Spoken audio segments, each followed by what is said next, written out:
Flippy had no eyes to know the dark and no brain to know fear, but he knew he was cramped.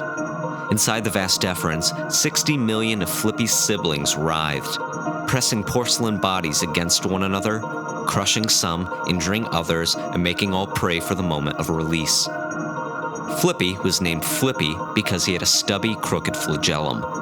It spun him in little circles any direction he swam. Every millimeter Flippy achieved took 4 times the energy and 3 times as long. Though only 2 months old, he felt like a decrepit 3-monther, ready for the body to rip him apart and reabsorb his bits. The old coward's death.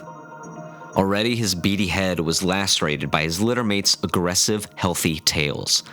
Flippy was tired all the time and never alone. He lived in a writhing environment of brothers and sisters, and it was impossible to imagine a world without. The walls of the deferens pulsed, throbbing the fluid and its occupants in a sudden spin cycle. He knew it was happening. He had felt it happen before. As a young spermatid, he had come to know the rumble, a rolling thunder separated by inches of cells, the release. Once every 3 days, and one day 4 times, he had felt the phantom vibrations and desired to be there. He wanted his purpose. He desired the egg. Then it began. The millions of them swooshed and hummed, cells grinding and stretching, the whole world a spasm and the thunder all about him. He was a drop in a rainstorm. Then the flash of lightning. In a blur of propulsion and sickening inertia, Flippy's world disappeared. He would never move so fast again. The jolt of the barrier was sudden. Crash! They splattered the wall, and bodies broke and heads cracked open. So many died that Flippy was saved by a cushion of dead. It was chaos.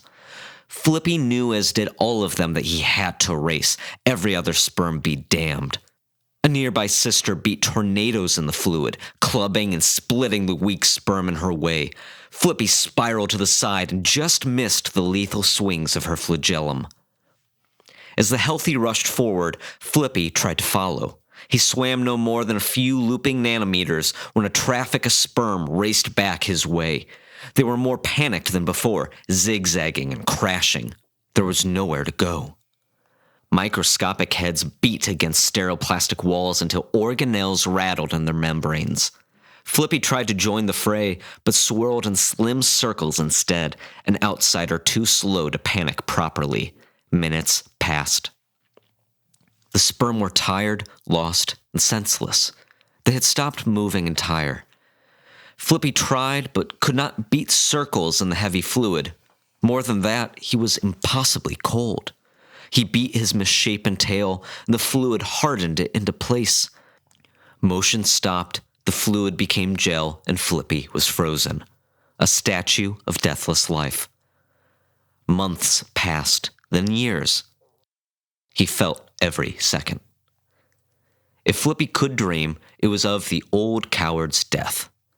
He was grasped at every angle by the jagged tug of testicular cells. He didn't struggle. Their membranes ripped his broken tail from his head. Then they wrenched the head until swollen, and with a final crack of torsion, his cellular skull popped. When he was harvested alive for the young spermatids, it would hurt, but this didn't bother him. If he awoke in those brief moments of consciousness, he would find the prospect of it all oddly charming. There is nobility in that kind of death. Finality was better than an ageless, cold nothing. Aching, eternal, and scarred, Flippy forgot why he was ever created. He denied the egg. If a sperm could know blasphemy, it was this. When the thaw finally came, it was too fast. If he had ears, Flippy would have heard the crack of ice, the wails of the dying. Instead, he knew only burning. Mobility returned like jolts of electricity. Flippy jerked his tail, spun it in pain as the fluid turned malleable. Others were not so lucky. Sperms too knifed apart by their countrymen's tails had burst in the freeze. Spools of genetic material unraveled and floated down to cover Flippy in the debris of dead relatives. The number of survivors was half of what it once was all those years ago. Before he knew it, The world disappeared once more in a rush of sickening motion, and another thrush later, he was inside something he had long forgotten might exist. It was hot inside, but it was far from cramped. Flippy spun in pathetic circles as 30 million surviving siblings swam in a quiver of excitement, their misery already forgotten. Before he could learn why, the surrounding cells broke into frantic motion, each swimming for the same distant siren. Flippy followed, but he didn't know why. When the pheromone finally hit his receptors, he didn't know the certainty other sperms did. Where they sensed the egg, he sensed nothing. The years had undone him. He had no purpose. Yet, in the alien world, he did come to know something as intimately as that once programmed deity: loneliness. There was never an instant in his life he was not contorted with his family, whipped by them and attacked and bent around. He never thought he could miss them, but in the warm alien vastness, it was all he did. Though he had no eyes, he saw the darkness, and though he had no heart, he was heartbroken. He beat his tail and tried to find where they had all gone. He made his lonely journey up the vaginal cavity, millimeter by exhausting millimeter. Flippy swam for hours, unaware of the architecture of ribbed muscles and oozing hormones, blind as he was. The thick fluid of the cavity burned him, and he shed pieces of membrane in stinging chunks. He feared he would be alone forever, but he wasn't. Half a day later, Flippy discovered the massacre at the cervix. Blind, Flippy had to swim into the masses of his dead countrymen and women to witness, learning of the tragedy through touch. By the millions, Flippy's siblings were skewered by a monstrous, barnacled coil of ancient green copper. They had been lured in, caught among the shards growing, or worse, consumed by white blood cells. This should not be here. He knew that much. The new world was hostile and wanted cells like him dead. He wanted their heat. The dead were cold. He wanted their attacks. The dead were gentle. Sheltered by the masses of their sacrifice, he left the monstrous skyscraper of copper alive, unsure whether he was grateful. Flippy came to the cervical canal. At least here he was comfortable once more. The vaginal cavity was larger than anything he had ever known in the testicles, and he felt vulnerable. But the canal was made to entice. The mucus was cooling and smooth, the space homier. The void of desire, he ventured deeper. It was because of his limp that Flippy found the canal so hospitable. Just hours ago, it was a minefield, snaring Flippy's brothers in quick mucus and impaling his sisters with hooks. Unaware, he spiraled through a graveyard. Some were trapped, awaiting their demise, and if they could call out, they would cry to the passing Flippy for aid. He never knew of their suffering. 3 centimeters farther, and Flippy left the canal. He swam, and he swam. Hours passed. There was nothing. Inches of nothing. A hot void more eternal than any ocean. He swam farther, sure it was a trick, and when he turned around, the canal was gone. How he wished for the open vaginal cavity. Compared to this, it was a narrow duct, a vein, a hair. The cavum uteri. He didn't know it was real. If before he knew loneliness, he did not know despair. He could be lost forever. The certainty of death overtook him, and Flippy changed. Panic took over his enzymes, and his reactions boiled. He knew a dying sperm's frenzy of death. His skull quaked, and in a terror, he whipped his head in eel-like waves. The old heroes knew it as the death spiral, a burst of desperate energy to swim from death. Some sperm had a couple. Flippy would have but one. When in 6 hours he finally hit a wall, the contact with a membrane was like breath to the drowning. Flippy squirmed over the wall, nuzzling it with his head, grateful to have a sense of place. He could cry. Soon he would have company, too. A dozen millimeters down the wall, he met a sperm locked in stasis. The sperm was round-headed and long-tailed, an immaculate specimen. And there, spooled inside the head, an X chromosome, a girl. Flippy thought she was the most beautiful surface he had ever felt. He nuzzled the apex of her beady head, and she woke as though from a kiss. She, too, was forsaken. The two rubbed upon one another and thought of home. They swam pressed as though conjoined twin lovers.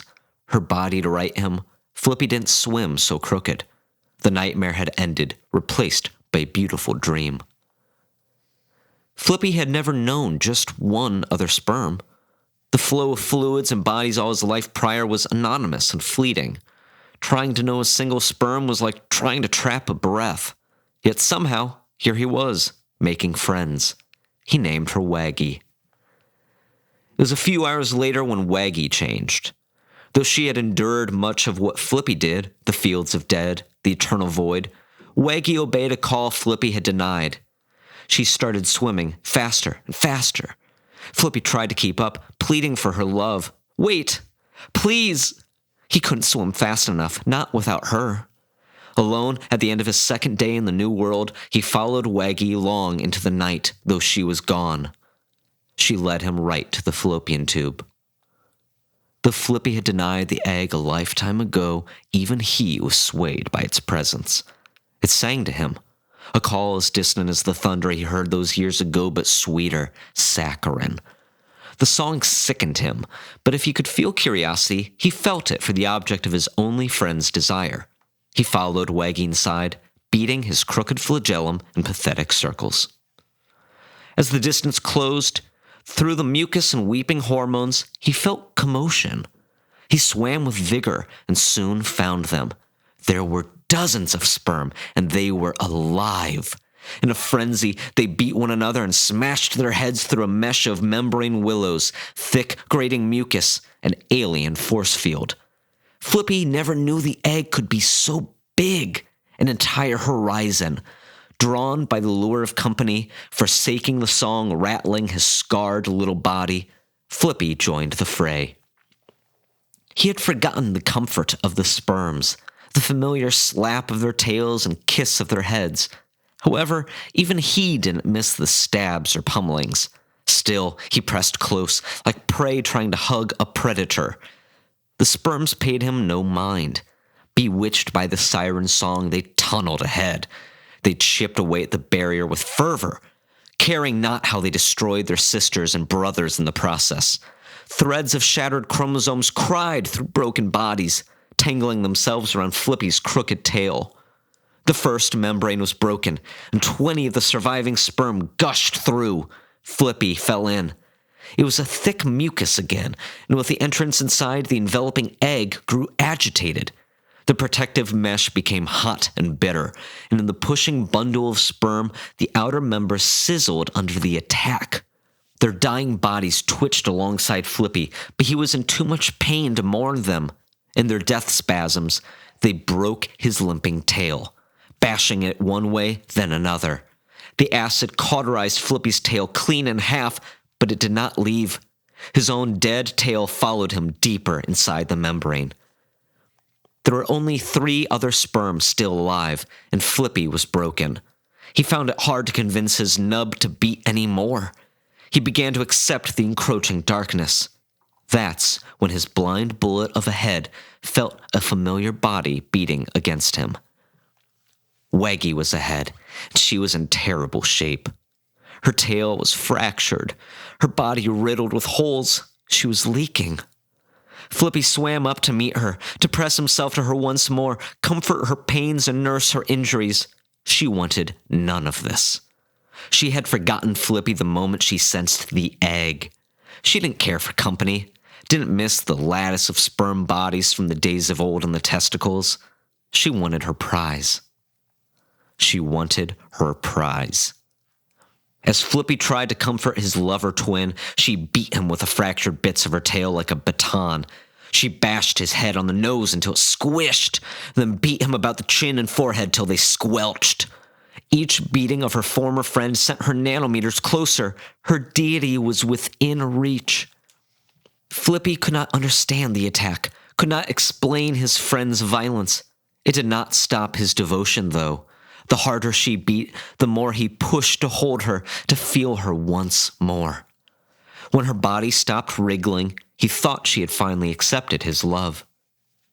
Ahead, the egg was nearly punctured through, a thin crack just visible. Already it hardened by slow degree, though no sperm had permeated its membrane. Flippy swam up to his surrendering friend to find that she had not accepted his devotion after all. Desperate for the glory of her deity, she bashed her head upon the membrane, trying so hard to break through. Yet, strong as Waggy's tail was, her head was weak.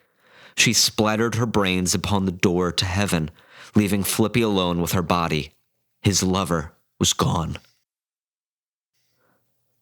Flippy was alone, and the presence of the dead did not comfort him. He wished for the void of the uterus. He wished for the burn of the copper. He wished for the instant shatter of the plastic cup. To live was to endure. To die was to be destroyed by life. Waggy was gone, and of his class, he was the only survivor save those starving to death in the cervical canal. No sperm should live for years, he decided. Flippy bashed his head where Waggy had spent hers. He felt dizzy, sick. He bashed it again and again until the job started by Waggy's tail was nearly complete. With a final heave of effort, he cracked his head once more, but it did not shatter. The hardening membrane split, and propelled by his desire to die, his living head entered the egg. There he dissolved, tugged apart in the old hero's death, but he didn't care for the title. He was simply happy to die. Life was not for him. Epilogue. "Yuck," said the doctor, dangling the baby by a single club foot. "That is not what we paid for," frowned the husband, already drafting the Yelp complaint in his head. "They said it was supposed to be primo stuff." "I want to see him," said the mother. "I'm not sure you do," sighed the doctor. The baby gurgled as the doctor slumped it back down in the metal tray. He delivered hundreds of babies, and even the stillborns looked better than this. The eyes had drifted to the right side like a trout. His umbilical cord snaked around to his back, and the nipples were smushed under one armpit. "Oh my God, that's gross!" shouted the mother, arching her neck. "I told you not to look." "Yuck," she said. The husband shrugged his shoulder like he was suggesting a topping on a pizza. "I'll put this out here. I don't really want it." "What are you talking about?" said the mother. "You're the one who paid for the whole thing." "Oh, sweetie, but I always wanted to be a daddy." "Now, don't you put this on me. I still had an IUD. But no, you just pushed ahead. That old thing? Oh, nothing to worry about." "Stop it. This is your fault." "Ahem," the doctor interrupted. "I am legally obliged," he rolled his eyes, "to remind you that every life is a gift from God." Did he keep the receipt?" asked the mother, and everyone started cracking up. Minutes later, the child's quivering, ugly body joined a crying pile in a room labeled Adoption Surplus. The husband waited for 30 minutes on a customer service hotline and filed a scathing complaint with the big city sperm bank. In another month, they'd try again.